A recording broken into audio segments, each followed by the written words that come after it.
Ajattelin hieman elävöittää huoneen yleisilmettä. Mietin, jospa maalaisin tehosteseinän.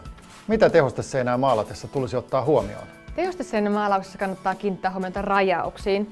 Listan päälle kannattaa laittaa maalarin teippi, kulmat ja katon raja kannattaa rajata raja-ajalle. Värikin on jo valittu.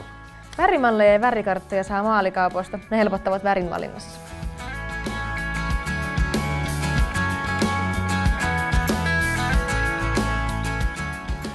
Ennen maalausta pinnat täytyy tietenkin puhdistaa. Puhdistus käy helposti Biokleen kombiliinalla tai maalarin pesuaineella. Kuinka tarkkaan seinät tulisi puhdistaa?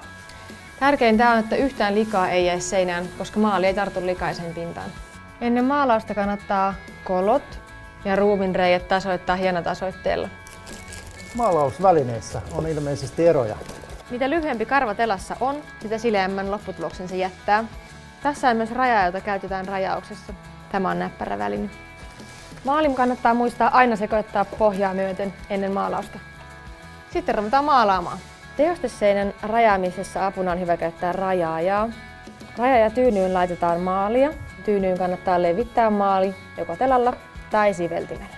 Ja kannattaa varoa, että rullat ei sotkennu. Muuten maalia tulee myös kattoon ja kulmiin.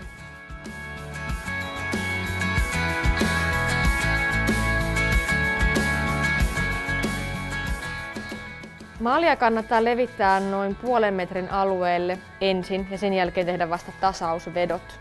Tasausvedot kannattaa tehdä joko ylhäältä alas tai alhaalta ylös, mutta aina samansuuntaisin vedoin. Tasausvedoissa ei tarvitse ottaa lisää maalia, se tehdään suhteellisen kuivalla telalla.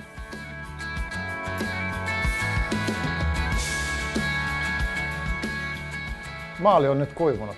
Mitä seuraavaksi? Seuraavaksi tehdään toinen pintamaalaus. Näin lopputulokset saadaan tasainen ja hyvä.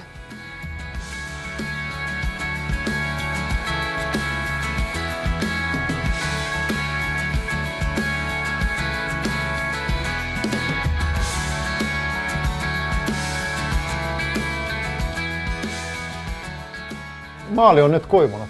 Mielestäni maalaus on onnistunut erinomaisesti. Maali näyttää hyvältä ja rajaukset on erittäin onnistuneet. Ja maalikin on lähes hajutonta. Vierasarjan maalit ovat hajuttomia ja liuotteettomia.